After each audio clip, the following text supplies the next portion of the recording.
Good morning, ladies and gentlemen. Welcome to Ask the Theologian here on this Tuesday. Glad you are here, and good to see you for biblical, theological, and worldview questions. What's on your mind biblically that we can look at and talk about and figure out and enjoy and learn a little bit. Entertaining, snarky, sarcastic, biblical. That's what we want to be. And with that, we are excited to have you and to talk about this morning. You know, I got Brian in Hawaii. This one came in while I was on vacation, so it's a little bit delayed. But Brian in Hawaii, good to see you again. Thanks for joining us. Please talk about deportations from a Christian perspective. Okay, let's talk about deportations a little bit. Obviously, it is a matter that is in the news with President Trump deporting those that are here illegally. A few things, let's try to build on it. You know, Acts 17:26.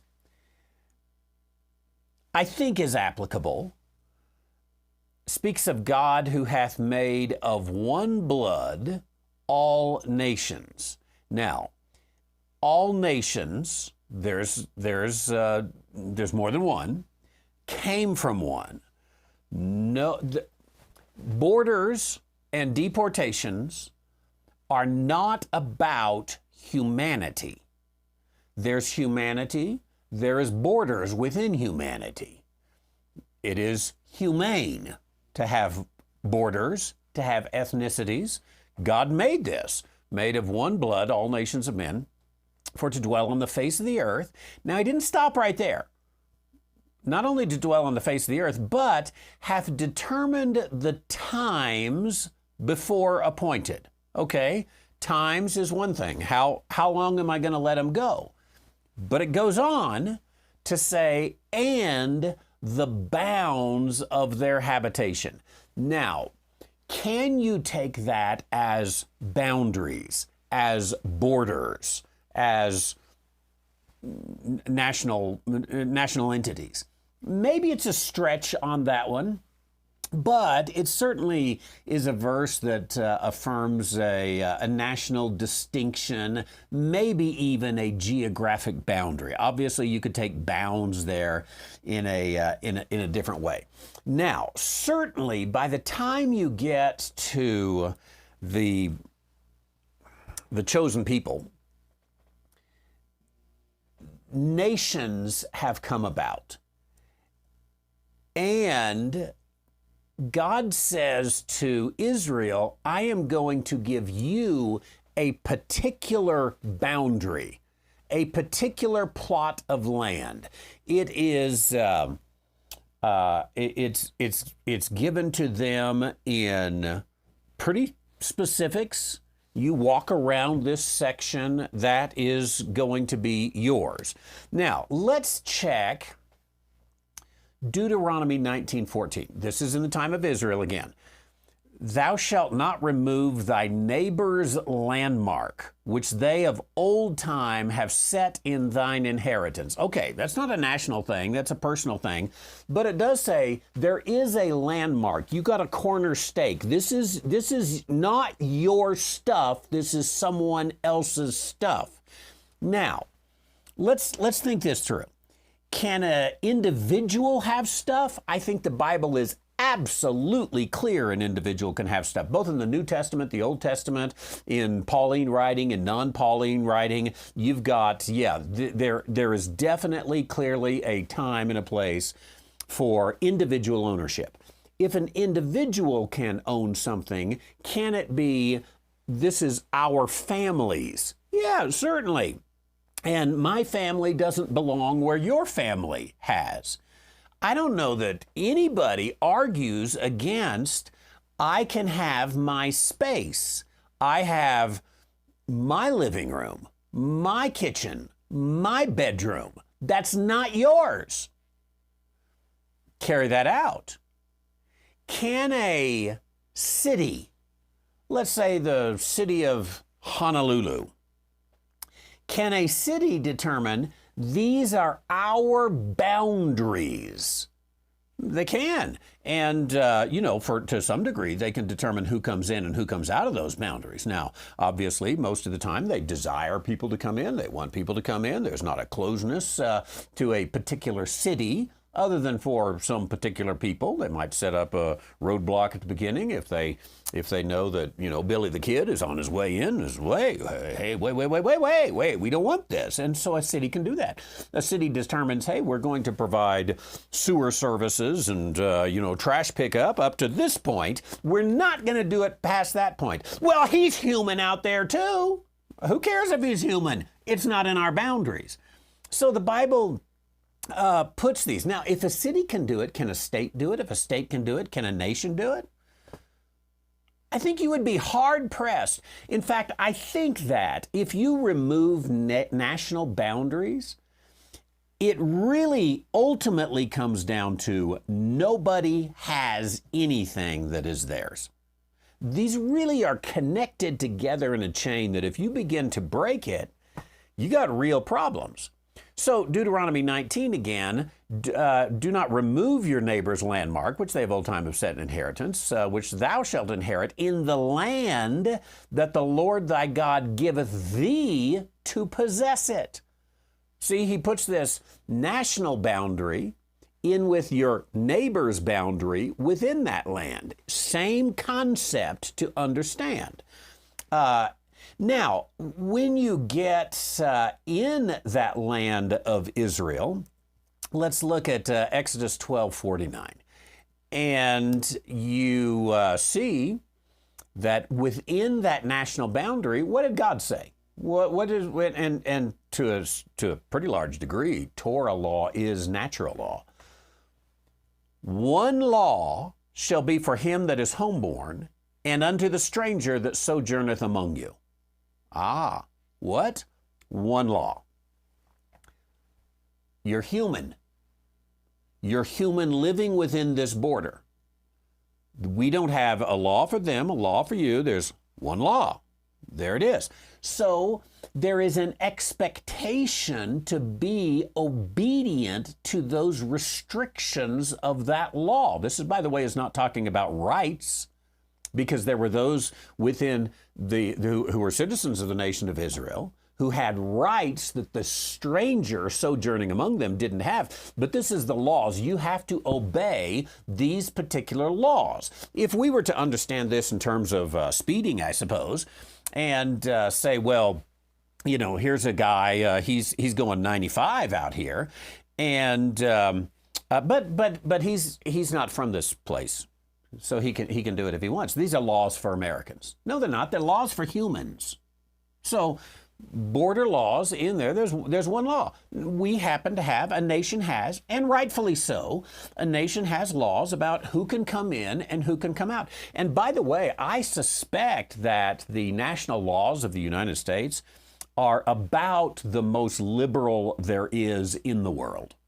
This may be arguable within the European Union, which is just a special kind of stupid.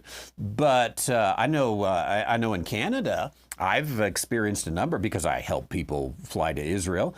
And a lot of times we have non-Americans that go. They're from Mexico, they're from South America, whatever.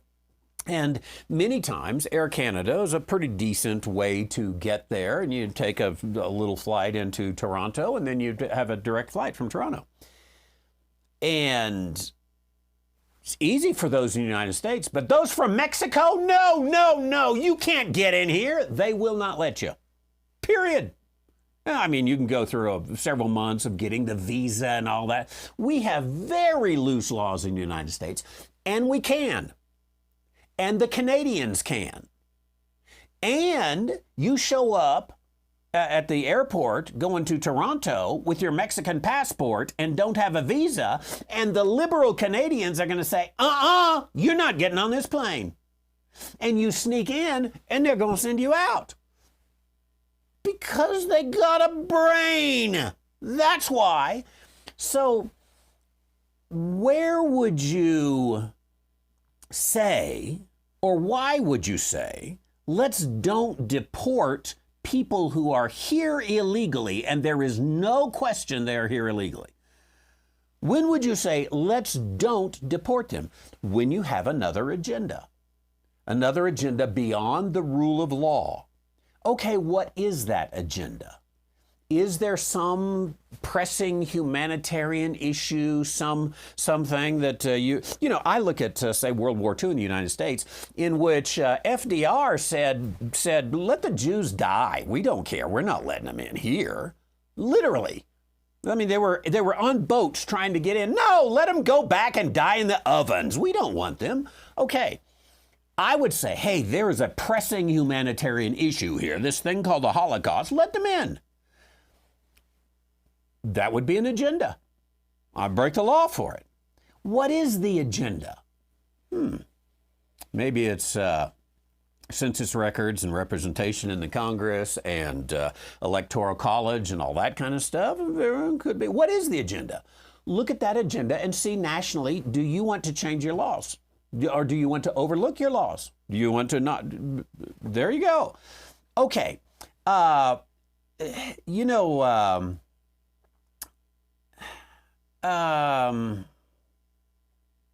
Even in Israel, in ancient Israel, biblical Israel, the person who would not live according to their covenant laws, the Torah, they were to put them out, deport them. I suppose the closest thing perhaps we have to today is Romans 13. Let every soul be subject to the higher powers. There's no power but God, the powers that are ordained of God. Whosoever there resisteth the power, this is just in general, resisteth the ordinance of God. And then he really gets into, say, governmental things. Rulers are not a terror to good works, but to evil. Wilt thou then not be afraid of the power? Do that which is good. Thou shalt have the praise of the same. He is a minister of God to thee for good.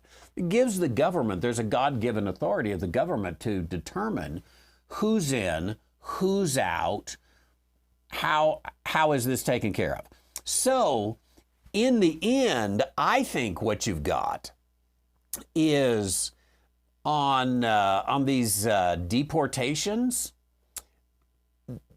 somebody has the authority to do so. Now, is it the executive branch or the judicial branch or the legislative branch? That's the three branches of government we have. That's the only three.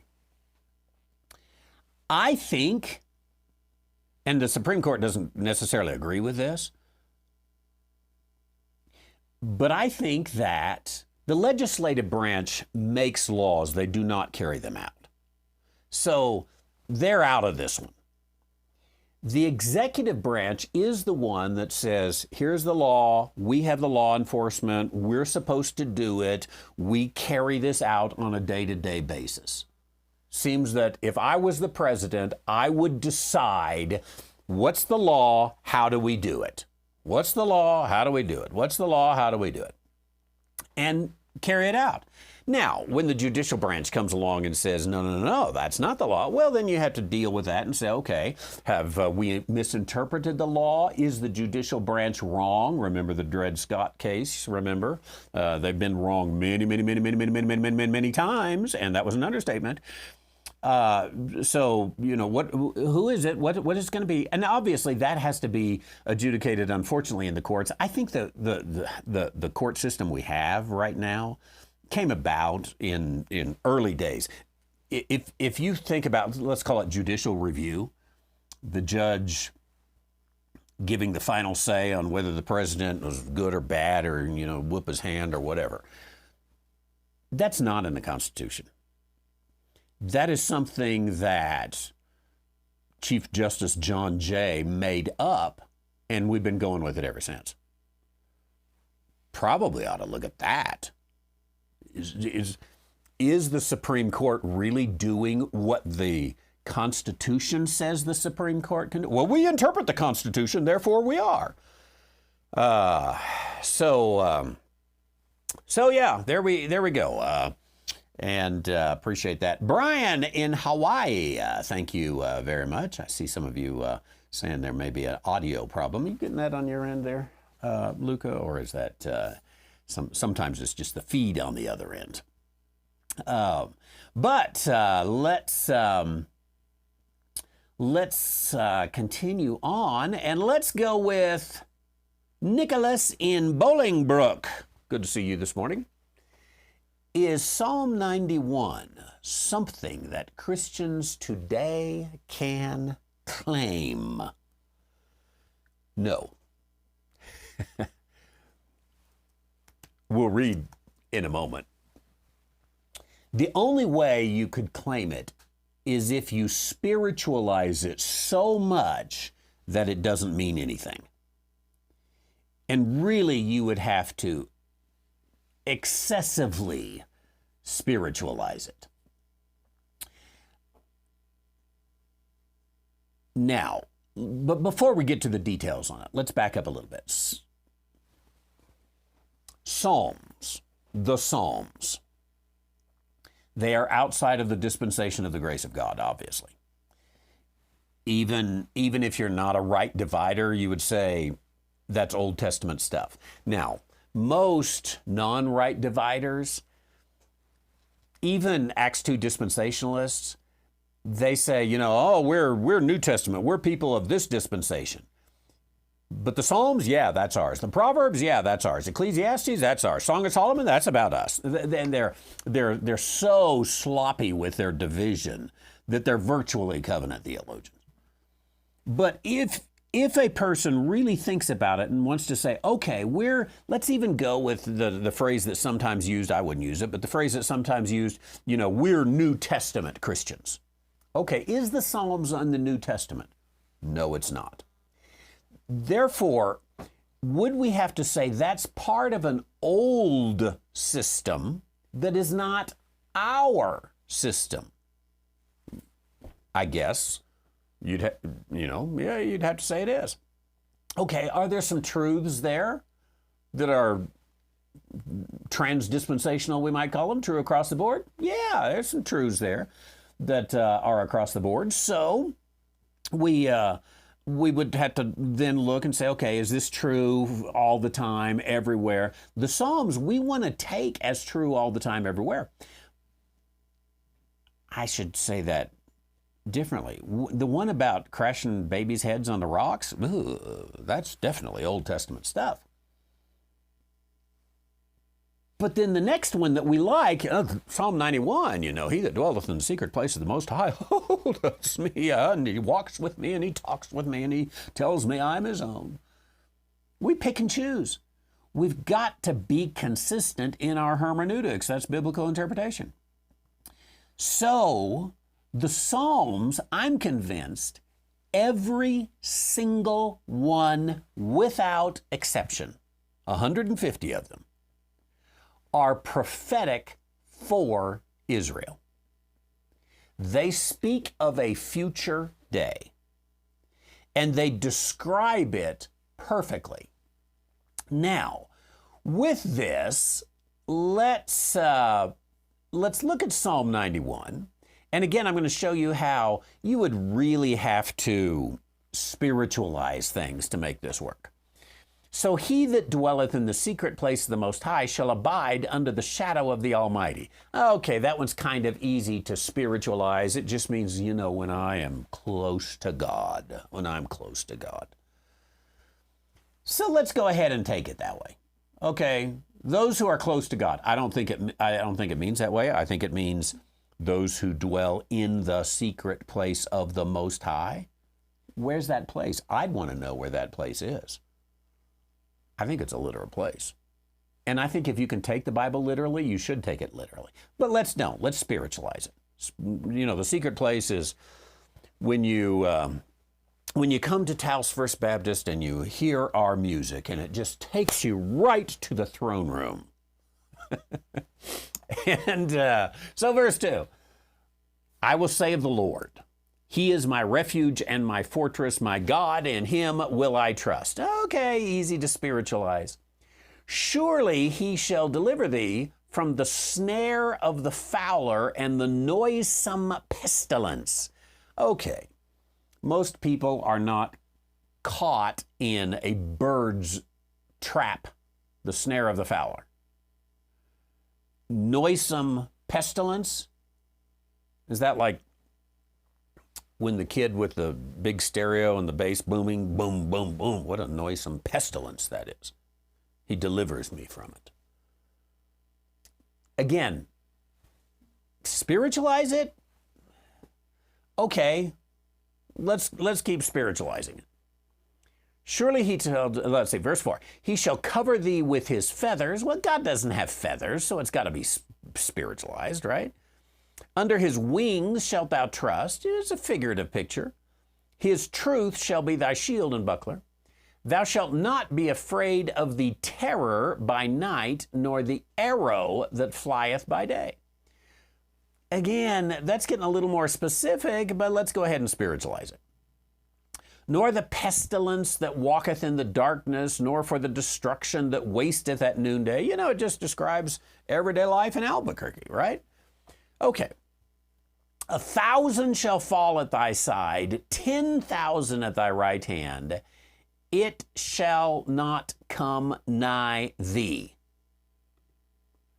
Only with thine eyes shall thou behold and see the reward of the wicked.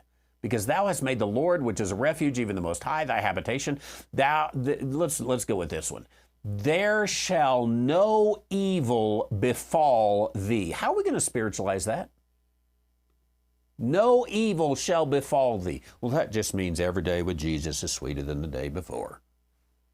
How can it mean that? How can it mean anything other than there shall no evil befall thee?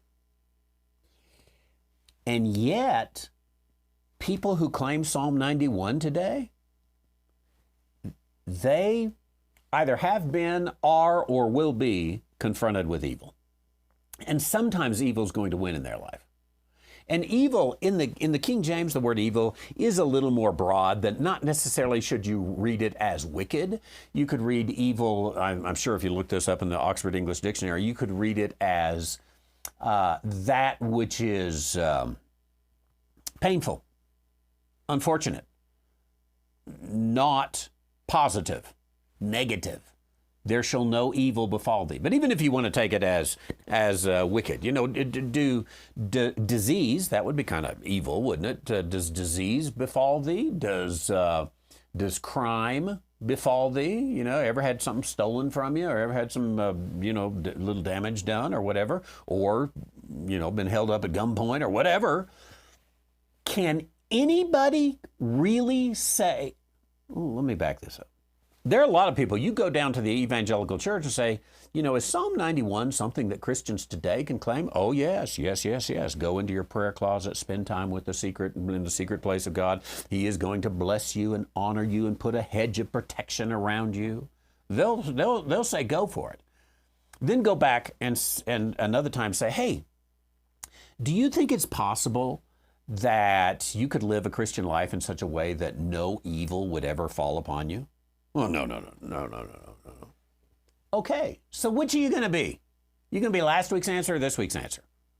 No evil shall befall thee. Let's go with this next one. Neither shall any plague come nigh thy dwelling. That's pretty plain. In COVID days, we won't get into the details, but was there anybody who said, I don't get COVID because I dwell in the secret place of the Most High. I don't need to worry about it at all. I didn't hear preachers preaching that. If this works, they should have been preaching that. People died from COVID. Why weren't they teaching their people, hey, all you got to do is get up to the secret place of the Most High? So, on a loose basis, the church today loves to preach. Yeah, take this. You get down to specifics, they will never, ever, ever preach it. They won't do it. Because they know they'll have egg on their face. It doesn't work. So then you're confronted with saying Psalm 91 is either real sappy, and might I even say stupid poetry? Roses are red, violets are blue, sugar is sweet, and so are you. Sappy and stupid. It's either sappy and stupid poetry, or it's something that we can claim today, or it's written for a specific group of people in a specific time and circumstance. Which one are you going to take? I don't think any of us are going to say Psalm 91 is sappy and stupid. I think when pressed to it, nobody will say you can claim Psalm 91. I mean, especially if you want to say you can claim Psalm 91:10. Now, I know Amy Grant claimed verse 11, he shall give his angels charge over thee to keep thee in all thy ways. You know, angels watching over me. We like to sing it, but when it comes right down to it, I'm pretty sure we could have an interview with Amy Grant and say, you know, you claimed that, did it work? She said, no, I got something wrong on that one. So, is it sappy and stupid? Is it something that we can claim? Only if we're so loosey-goosey that we made it sappy and stupid. Or is it for a specific time and specific place? Now, I think if you take it prophetically, you find out that Psalm 91, let's say, apply it to the 144,000, Psalm 91. Apply that to the 144,000 who are given a secret place to dwell, or those out in the wilderness in that future day when, reading the book of Revelation, when the dragon is seeking to come and he tries to flood them out and the earth swallows up the flood and 10,000 fall at one hand and 1,000 at the other and no evil befalls thee and no plague comes upon them. They are protected and secure. This describes a very real situation, which I'm not in. You're not in. So is Psalm 91 something that Christians today can claim? No, we just like to. You know why we like to? It makes good songs. It makes us feel good. It encourages us, titillates us. We go home saying it's with a warm fuzzy. This is just wonderful. Oh my, the Spirit just moved today in my heart. I feel so confident now. But we're fooling ourselves. And one of the things is that one of the reasons we do it is because of, I've got a book I'm writing. So far, I've only written the outline. The title of the book is The Power of What You Want to Hear. There is such an amazing, unbelievably strong power of what you want to hear. And what you want to hear is, this is for me. And so we take it.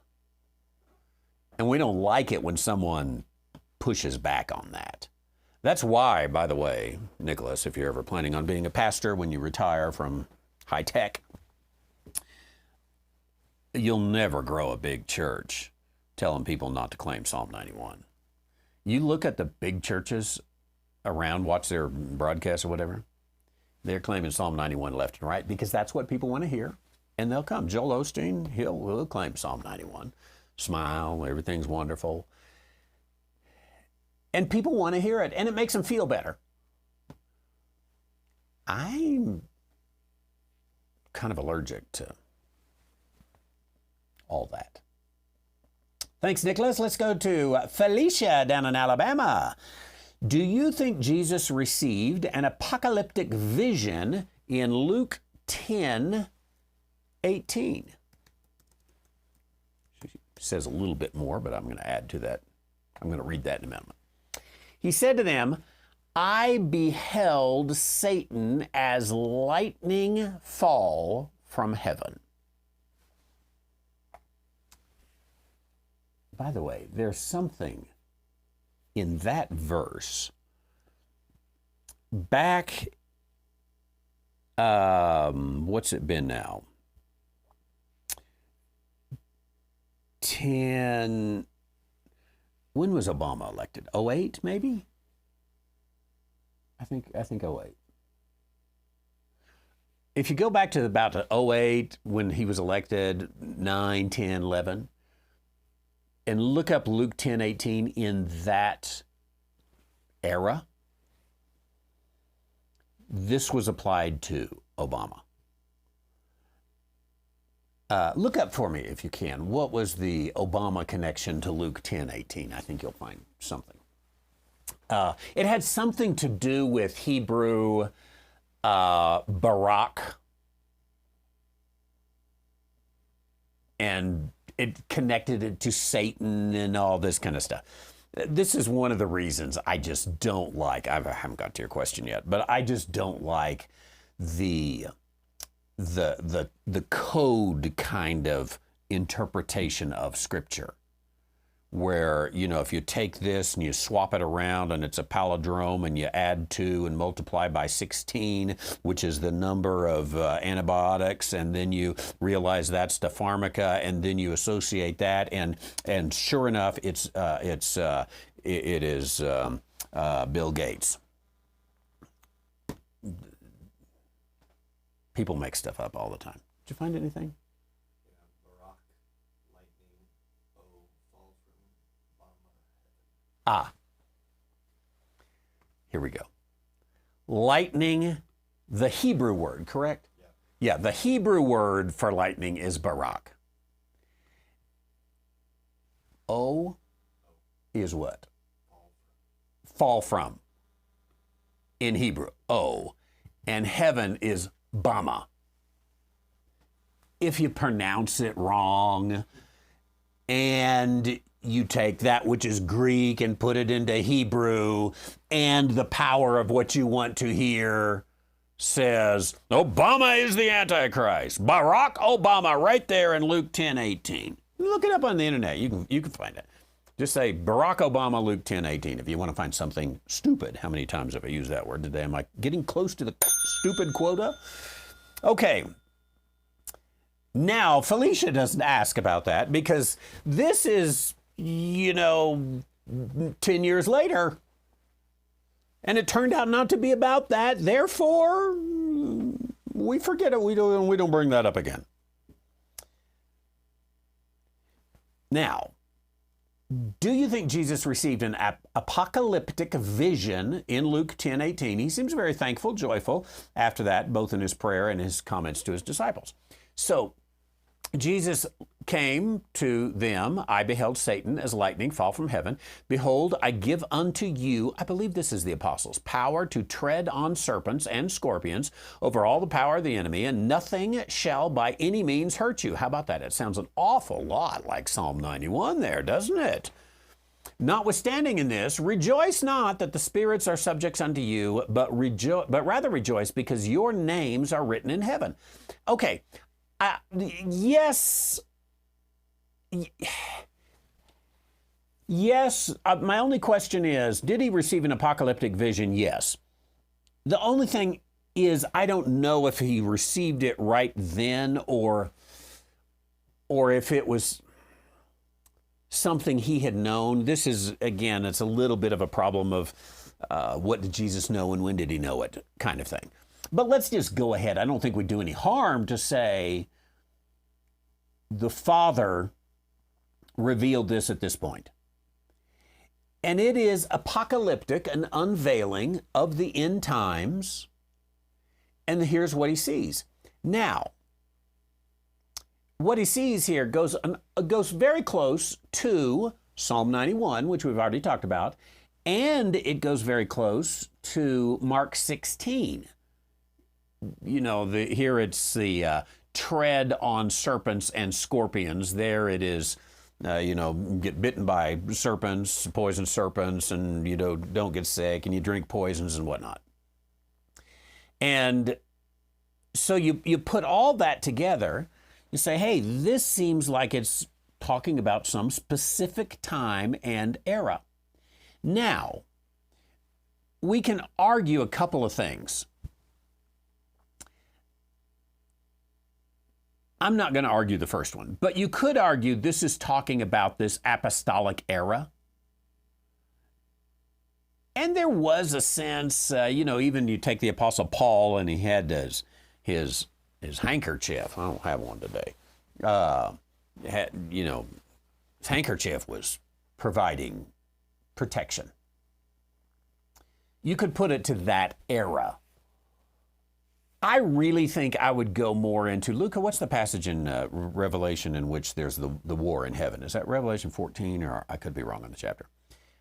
I think the Lord is receiving a vision which we don't see the details of until we get later into Revelation, the battle in heaven. And he sees Satan fall from heaven, Revelation 12, not 14. 12:7. There was a war in heaven. Now, I'm gonna put these two together. I beheld Satan as lightning fall from heaven. Revelation 12. There was a war in heaven. Michael and his angels fought against the dragon. That is definitely Satan. And the dragon fought and prevailed not. Neither was there their place found any more in heaven. The great dragon was cast out, the old serpent called the devil and Satan, which deceiveth the whole world. He was cast out into the earth, fall from heaven. His angels were cast out with him. And now is strength in Revelation. Now, you put those two together. And one of the challenges in prophecy is it puts things next to each other in which there's actually quite a bit that might go in between these two events. So Satan falling from heaven, I think he's seeing this time when, okay, Satan falling from heaven, there is a seal upon their foreheads, and therefore, to go back to Luke here, they have power to tread on serpents and scorpions over all the power of the enemy. Nothing shall by any means hurt you. Now, one of the things I think can strongly be argued, though it sounds a little scary to say it, can strongly be argued, Jesus did not have the Pauline revelation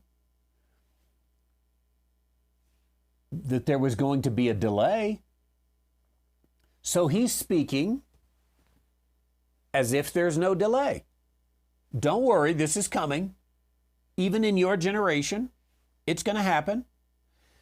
Now we know, for various reasons that would take us a little longer to get into than we have today, though maybe, I don't know, Right Division's Issues and Answers might be a good book to look at for that regard. I think that there was a delay here, but he was rejoicing after this because he did see there the utter, complete protection that was given. Now, what did he know and when did he know it? That's where I would say maybe this is not an immediate right there apocalyptic vision, because you've got Psalm 91, for example, that he clearly knew. But Psalm 91, without some of this others, is difficult to know where to place that. And so to put this there and place that in it could take care of that in a very fine way. Thank you. Jennifer up in Vermont says, being a Calvinist makes a person feel better. We're talking about things that, the power of what you want to hear. There really is a lot of that. You take Calvinism and it answers a lot of questions for you. Doesn't matter if it answers them correctly. It's a system that makes you feel good, and it's not your fault. You're somewhat separated out of obligation from it. And, I knew they were a bad person to begin with. All sorts of things that, God is in charge. I don't believe in luck. God is in charge. And puts it out that way. Excellent. Thanks for that.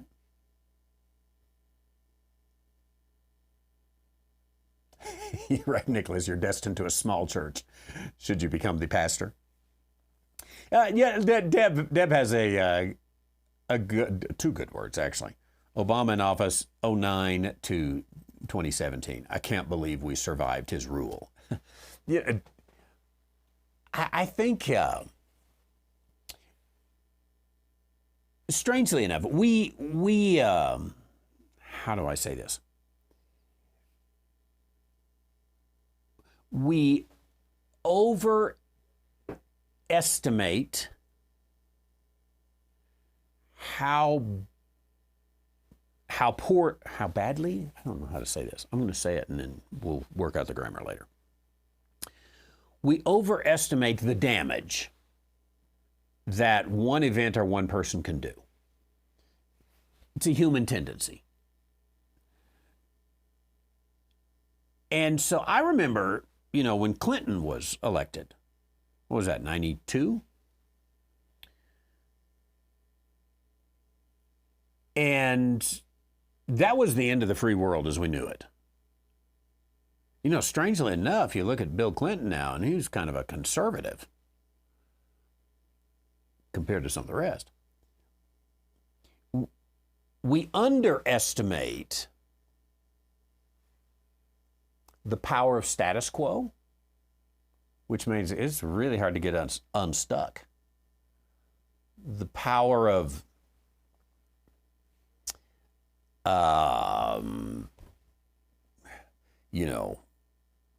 we all just sort of flow into this one spot, and it's hard to move out of there.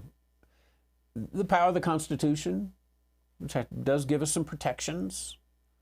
A lot of the older I get, the more I'm saying, this too shall pass.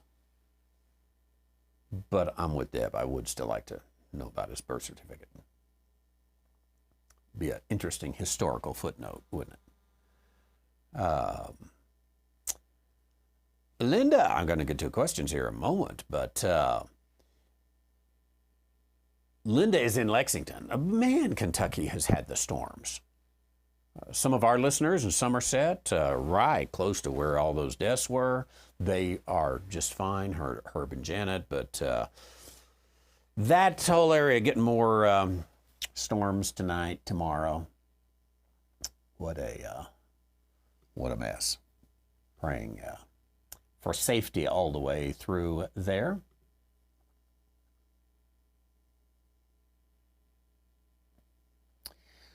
Okay, question comes in this morning. Is the refining and restoration in the Bible only for Israel and not for the whole world? Give me that Acts 3 passage about restitution is the word there in Acts chapter 3, which is not completely where this question is, but I want to start there. 3:20. Peter is speaking, and he says in 3:21, when the heaven, whom speaking of Jesus Christ, whom the heaven must receive until the time of the restitution of all things, which God has spoken by the mouth of his holy prophets. That's a kingdom thing, though, the restitution of all things. But there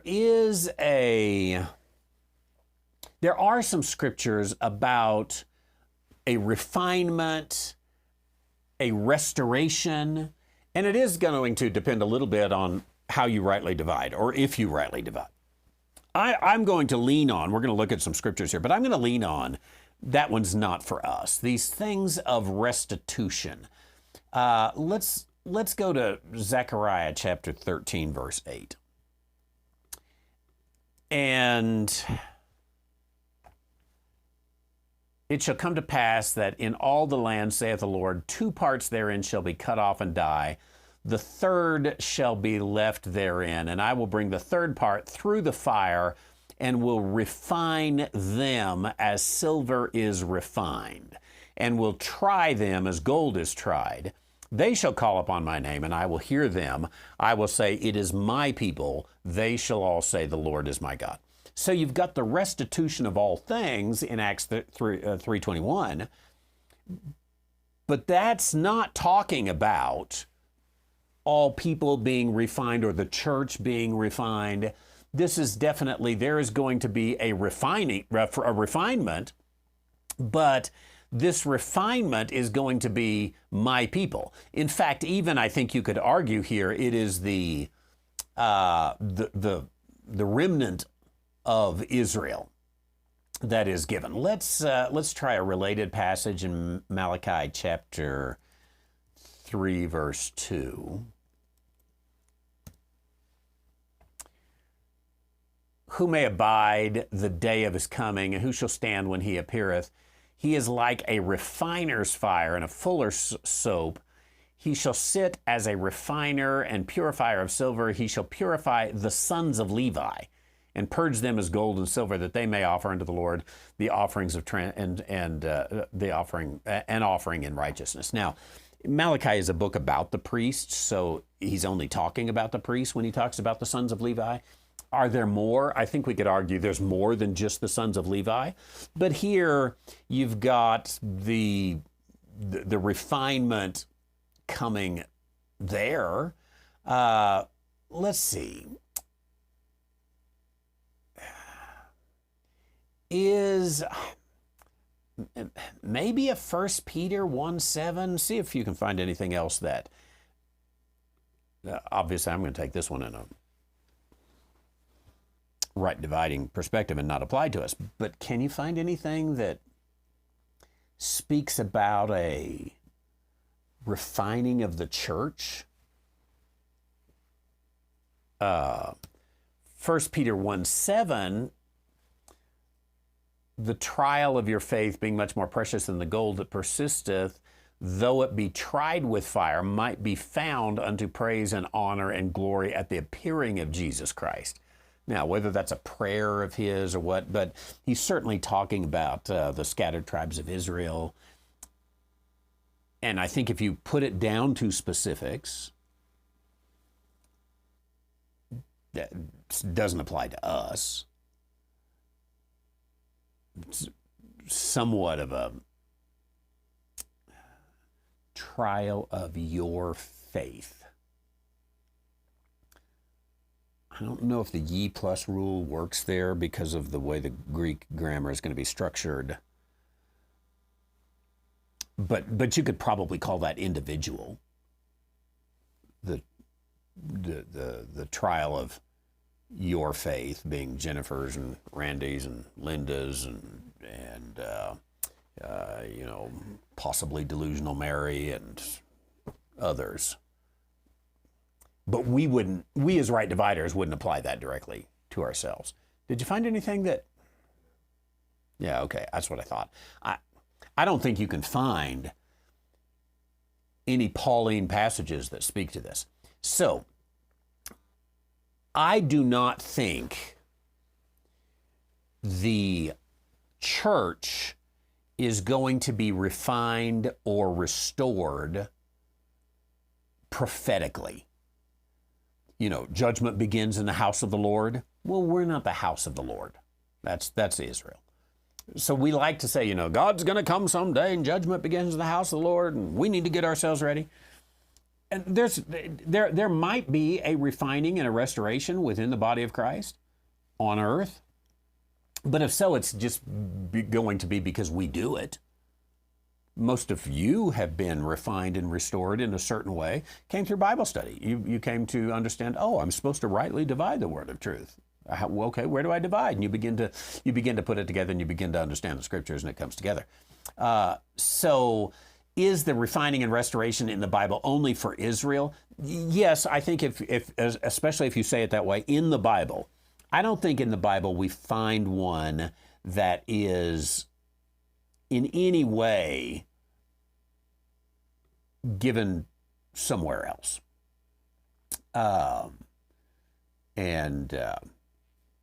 Take that together.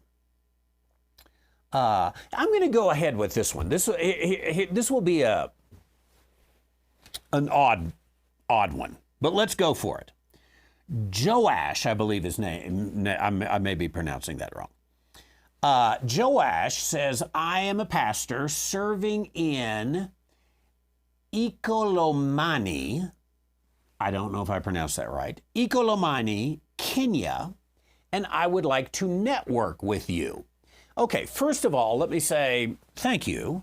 It's an honor, and I appreciate you listening from Ikolomani, if I pronounce that right, Kenya. And secondly, let me say I am happy to mentor pastors, encourage pastors, provide pastors resources, sometimes partner with pastors and assist pastors anywhere, anytime. But now let me say a practical reality. I have gotten to the point, this is unfortunate, but it'll help the world to know. I have gotten to the point that I don't even respond to emails in third world countries that ask for some sort of a partnership, some sort of a campus, whatever.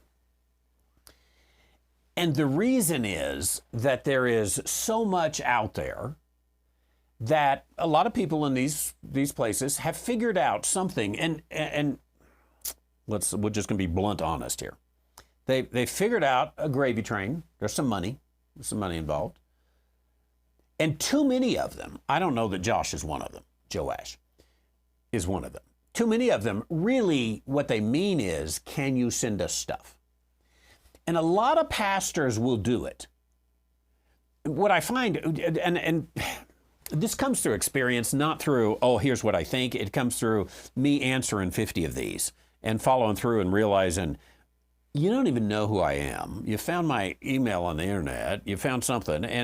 And our theology is so far apart that we would have to start over with you somewhere. Now, what these pastors like, first of all, it's an honor. And so you're kind of like, oh, here's the way it can work. Ladies and gentlemen, I want you to know that I have an invitation to Kenya. There is a fine church there with a fine young pastor, and they have invited me to come and do a crusade in Ikolomani. And I'm going to go and preach the word rightly divided. And that's exactly what I would do. And these preachers, they would go, okay, I'm going to go. And we're expecting 2,000 people there, which is not a hard thing in Africa. Africa, many places in South America, there are certain cultures in which getting a crowd together is the easiest thing you can do. Because that's hard in the United States. I can go there. First of all, I can say, this one's kind of expensive. This one's going to cost $10,000. I got to get there. You know, once I get there, I'm sleeping in a hut. It's not expensive, all that kind of stuff. I'll eat, whatever they put before me. Lord, I'll get it down if you'll keep it down. And not a lot there, but I need to provide them Bibles. We need to provide some meals while we're there. We need to provide, and all that's it's going to cost me $2,000 to get there, and it's going to cost $8,000. I need $10,000, and here's a link. I'm telling you, the money would come in lickety split. They'll send the $10,000. So I go over there, and then I snap some pictures of all the people, and look. Throwing things around, excuse me. Look at this. Here's the people at the altar call. Whatever. Here's 500 people that signed this commitment form. There is a cultural divide that those of us in the Western world don't always understand. But there is a culture, and honestly, I don't think it's a worse culture, a better culture, anything like that. It is just a culture. There is a culture that will say yes and will check off a card and fill out and whatever you ask them to do, even if they're not getting anything. There is just such a, let's call it a deep respect for an American pastor. Here's an American pastor. We deeply respect him. So you want us to say, I've given my life to Jesus Christ and I hereby commit to rightly dividing the word of truth now and forevermore. Yes, I'll sign that. Look, I got 800 new right dividers right here and 400 believers. And I need to go back next year. It's going to cost $12,000. It's going to cost $15,000. You get, it becomes I'm going to be painfully blunt here again. It becomes a money-making scheme on both ends. I can raise the money, and you can get the money, and it enhances both of our ministries, but it really doesn't do any good. There's not nearly the progress as we advertise. So, Joash, I spent a lot of time on this here. Let me say to you, if you can send me an email or put it back through the submission form, but it's randy@randywhiteministries.org, and say, hey, I was the one that was on there. And let me tell you a little bit about myself. Let me tell you why I want you rather than the Randy White in Tampa, Florida. I want you rather than, I don't know, Benny Hinn.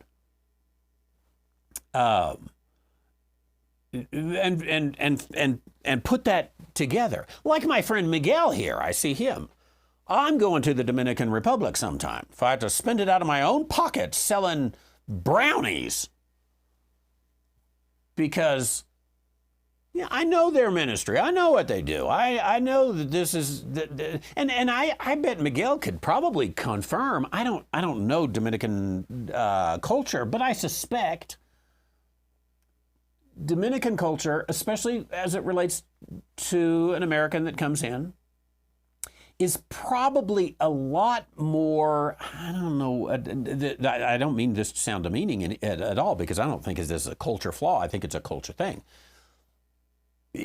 That culture is probably a lot more set to say yes than our culture is. And therefore, when I go down there, I can come back with a glowing report. But did it make any... They say yes. What does that mean in the end? Now, I see this. This is some truth. This is almost gone in the United States, but we used to have more of this, and in some places you still have a lot more of this. We used to have revivals, and the preacher would come in, and everybody in the youth group got saved, and half the children got saved, the ones that were old enough to be able to say baptized. And, it's this wonderful and glorious move of God. And next week we had a big baptism, and we were able to send in a nice report. But give it 3 weeks, we had the same people we'd always had. They were just as faithful as they'd always been, or just as unfaithful as they'd always been. Really, virtually no long-term change whatsoever. It was encouraging, but no long-term change whatsoever. So there's my fear of networking is you can literally spend $15,000 or $20,000 just like that. I can raise it, we can spend it, and yet ultimately nothing changes. Which is difficult. Thanks, Miguel. He says I'm right. Is that because you come from the culture that says yeah? No, I know Miguel. He doesn't.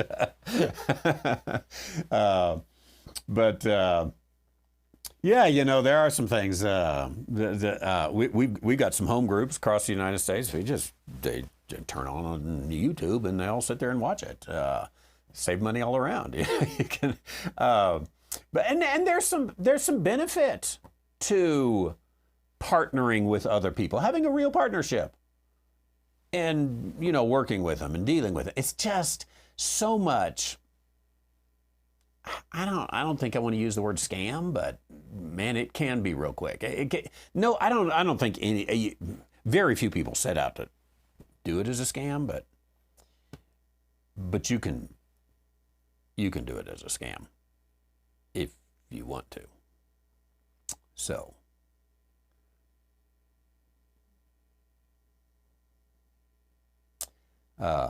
yeah. True point, Randy. Even miracles don't permanently change people.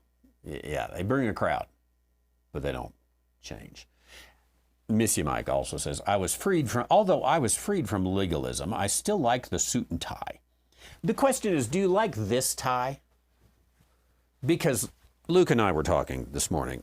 I think I've told him of all of my ties, I think this is the ugliest one.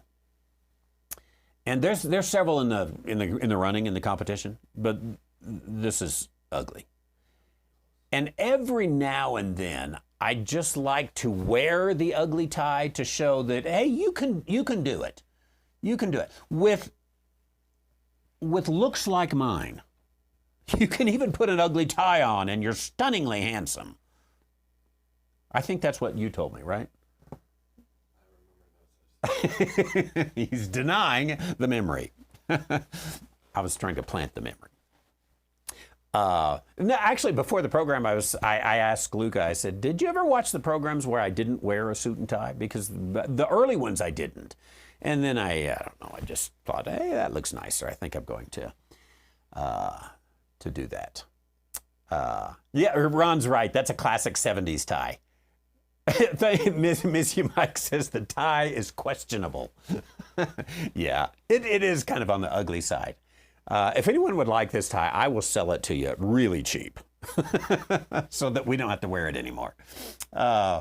Miguel, I got to quit here, but says, Randy, you're right. Especially if Americans go to poor areas to give things away, people will say yes. You could come back the following week and the same people will raise their hands again. That's exactly what I was trying to get to. And it does tend to be, whether it's in Africa or, this is somewhat true even in certain parts of the United States. I live in an area of Native Americans, and certainly you go to the pueblos. You can do this, and you give things away, you'll get a crowd. And again, a lot of it's culture, and a lot of it is them displaying their respect to you. So I don't want to sound colonial. That's the way they display their respect. But we interpret it differently. And we use that to raise money.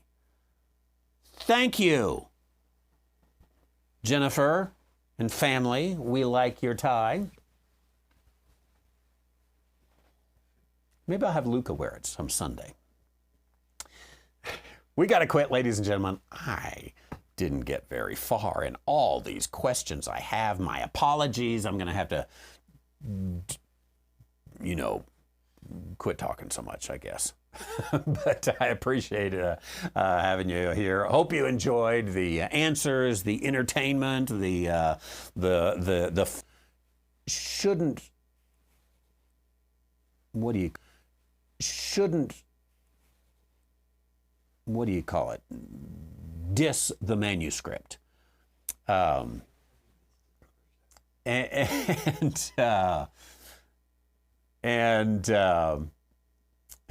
Linda says, I guess he was done. That's the way you ended. I guess I'm done. It was a good ending. It was classic.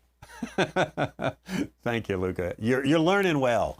I appreciate that, and appreciate seeing each one of you here. Time to quit. AskTheTheologian.com. You can submit your questions 24 hours a day, 7 days a week. We'll see you soon. God bless.